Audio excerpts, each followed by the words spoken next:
ఈరోజు వివక్ష అనేది ఎక్కడా లేదు. ఈరోజు గ్రామంలో ఎవడు లంచం అడిగేవాడు కూడా ఎవడు లేడు. అర్హత ఉంటే చాలు. ఈరోజు ఎవరు కూడా కులం చూడడం లేదు, మతం చూడడం లేదు, ప్రాంతం చూడడం లేదు, వర్గం చూడడం లేదు, చివరికి ఏ పార్టీ అని చెప్పి కూడా ఎవరు అడగడం లేదు.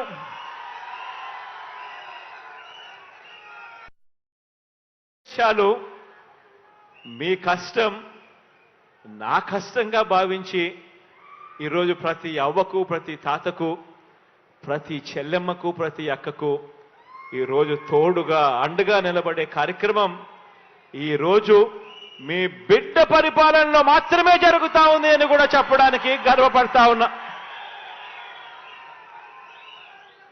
గతంలో గుర్తు చేసుకోమని అడుగుతా ఉన్నా మిమ్మల్ని అందరినీ కూడా. గతంలో ఎన్నికలకు 6 నెలల ముందు వరకు కూడా ఎంతమందికి పెన్షన్లు ఇచ్చేవాళ్ళు అనంటే కేవలం 39 లక్షల మందికి. ఎన్నికలకు 6 నెలల ముందు వరకు కూడా ఎంతమందికి పెన్షన్లు ఇచ్చేవాళ్ళంటే కేవలం 39 లక్షలు. ఎన్నికలకు 2 నెలల ముందు వరకు కూడా ఎంత పెన్షన్ ఇచ్చేవారు అనంటే కేవలం 1000 రూపాయలు. నెల నెల పెన్షన్ల కోసం ఆ అభాగ్యుల పైన ఖర్చు చేస్తా ఉన్నది ఎంత అనంటే నెలకు 400 కోట్ల రూపాయలు కూడా ఖర్చు చేయని పరిస్థితి.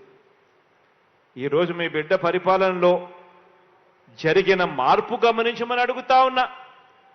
ఈరోజు మీ బిడ్డ పరిపాలనలో 39 లక్షల మంది పెన్షన్లు ఇస్తా ఉన్న గత పరిస్థితికి పోయి ఈరోజు 66,34,000 మందికి ఈరోజు పెన్షన్ ఇస్తా ఉన్నాం.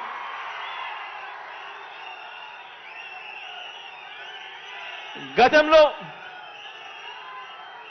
1000 రూపాయలు పెన్షన్ ఇస్తా ఉన్న పరిస్థితి పోయి మీ బిడ్డ ముఖ్యమంత్రి అయిపోయిన వెంటనే తొలి సంతకం మొట్టమొదటి రోజు నుంచే పెన్షన్ 2,250 రూపాయలకు పెంచి ఆ తర్వాత ఇచ్చిన మాట ప్రకారం ఆ పెన్షన్ పెంచుకుంటూ పోయి ఈరోజు 3,000 దాకా తీసుకొని పోయిన పరిస్థితులు ఈరోజు కనిపిస్తా ఉన్నాయి.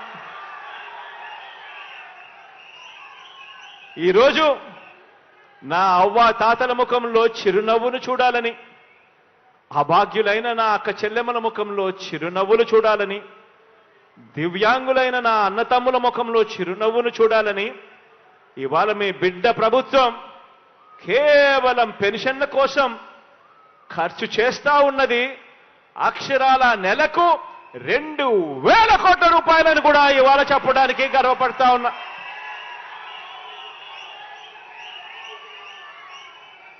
ఆలోచన చేయమని అడుగుతా ఉన్నా.